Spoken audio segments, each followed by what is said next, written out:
This is the Turf Zone Podcast, your central information and news hub, bringing together professionals from turf associations across multiple states to share things to help you and your business. Brought to you in partnership with our friends at the Arkansas Turfgrass Association. Now, let's get in the zone.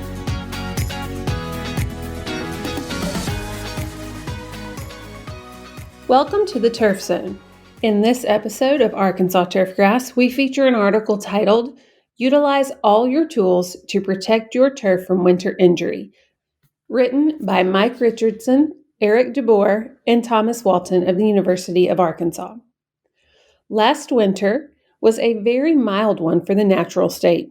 In Fayetteville, our daily high and low temperatures were consistently above the 30-year average, and more importantly, we only had a handful of days when the temperature dropped into the teens and no days where we were in the single digits. However, don't let one nice mild winter lull you into thinking that you should not be doing everything you can to prepare for the winter ahead. This is especially true for golf course superintendents that are using warm season grasses such as ultra-dwarf Bermuda grasses on their greens. Winter kill has been an ongoing challenge over my 20-plus years of doing research in Arkansas, and there are still no magic bullets or supergrasses that will solve all of your problems. Although we usually think about those super low temperatures as being the main culprit, winter kill can also be the result of winter desiccation or low-temperature diseases such as spring dead spot. We have conducted countless field trials associated with winter kill at the University of Arkansas Fayetteville over the last 20 years, and have investigated everything from cultivars to fertility programs to various winter overseeding approaches to the use of plant growth regulators, wetting agents, fungicides, and protective covers. What have we learned? You should use the best available genetics, apply proper fertility, utilize PGRs, and possibly apply wetting agents, fungicides, and covers. All of the tools in your toolbox should be in play when preparing for the dark days and cold nights of winter. Another factor that is always an issue when winter kill shows up is the overall health of the turf going into the winter. Remember, any area that has been weakened by shade, poor drainage, traffic, compaction, weed competition, herbicide injury, etc., is likely going to be an area that could be damaged by a hard winter. Genetics are always a great place to start when thinking about avoiding winter kill. The development of cold-tolerant Bermuda grass cultivars really ramped up back in the 80s and 90s and was led by the turfgrass breeders at Oklahoma State University, including Dr. Charles Taliaferro and now Dr. Yanji Wu. Some of their landmark Bermuda grass cultivars that have really moved the needle in terms of cold tolerance include early vegetative cultivars like Patriot and seeded cultivars like Riviera and Yukon.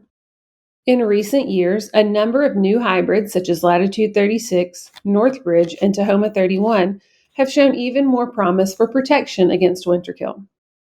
The Arkansas Razorbacks installed Tahoma 31 Bermuda grass in Reynolds Razorback Stadium in 2019, and that selection was primarily based on its superior cold tolerance.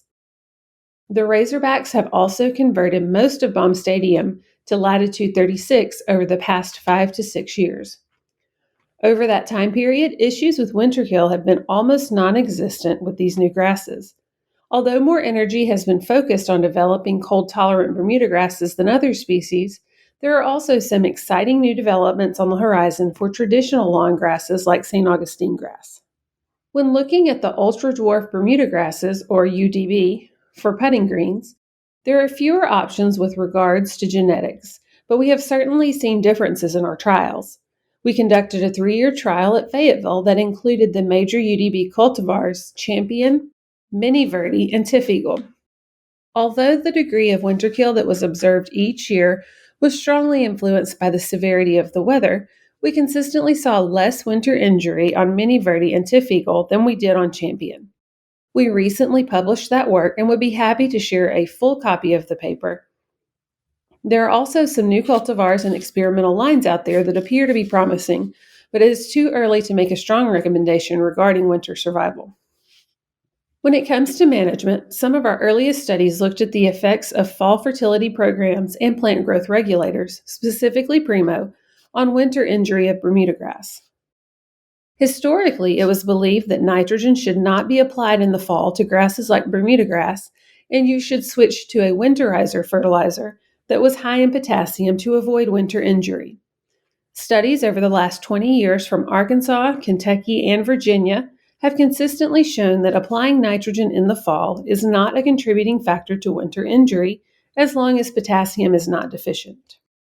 Our current recommendations are to continue applying some nitrogen into September and October, but the rate should be reduced just because the grass is not growing as much and does not need as much nitrogen.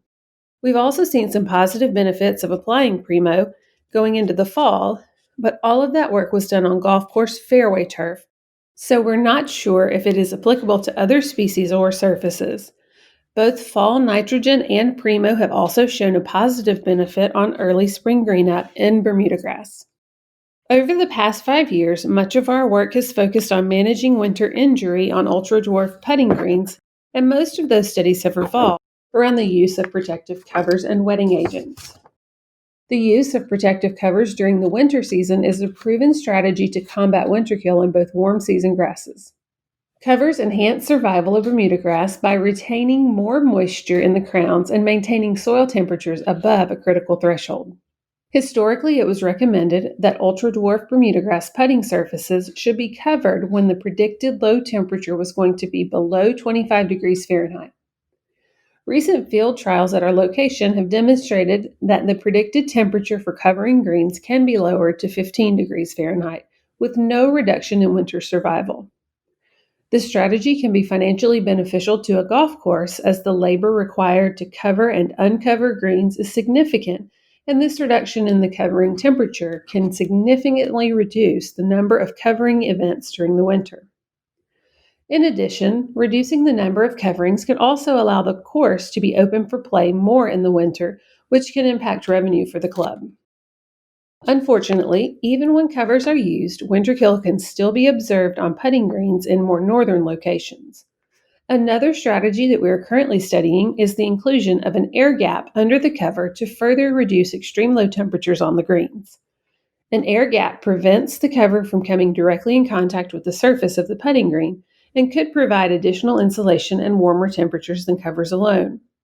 Things like straw or pine needles have been used for decades, either alone on the surface of the putting greens or underneath tarps to retain heat and reduce fluctuations in temperature more efficiently than covers alone. In recent trials conducted at the University of Arkansas, we have experimented with the inclusion of alternative air gap treatments under covers, such as synthetic batting material, drainage pipes, and straw erosion blankets. The results so far have been promising as air gap treatments can raise soil temperatures a few degrees compared to covers alone. It is also clear that the use of air gap products will add cost and labor to the process and should only be considered in very difficult locations on a course that is more prone to winter injury, such as a shaded putting green. Another approach that we have seen promising results with is the use of wetting agents in the winter to reduce the likelihood of desiccation injury. Hydrophobic sands and localized dry spot are common problems on putting greens, and the use of wetting agents is now considered as essential to putting green management as mowing and fertilizers. In the winter months, when greens are dormant, the presence of dry conditions are not as easy to diagnose and may be overlooked by the superintendent. We've conducted a number of studies looking at a single application of a wetting agent in early winter and have seen a positive effect of those treatments on winter survival. Although the benefits have not been observed from year to year, we have had an unusually dry and cold winter. The results have been very evident. Since the cost of these products is not a major hindrance, we consider their use to be a good insurance policy to help prevent winter injury caused by desiccation. Finally, all turfgrass managers should be aware of disease problems that can exist in turfgrass systems during the winter months. Spring dead spot is considered a low-temperature disease of Bermuda grass and is often more problematic during very cold winters. On high-value turf areas such as putting greens, golf course fairways and tees, athletic fields, and even some lawns, managers should consider the use of fall-applied fungicides to minimize the occurrence of this disease. We discussed a number of strategies for reducing and controlling spring dead spot in a previous edition of this magazine. Managing turf grasses in Arkansas to minimize winter injury can be a complex process, but it is important for managers to look at their entire program and utilize all of their tools to best address this issue. For photos and resources associated with this article, please visit our show notes. And don't miss an episode of Arkansas Turfgrass. Subscribe on Apple Podcasts, Spotify, or wherever you get your podcasts.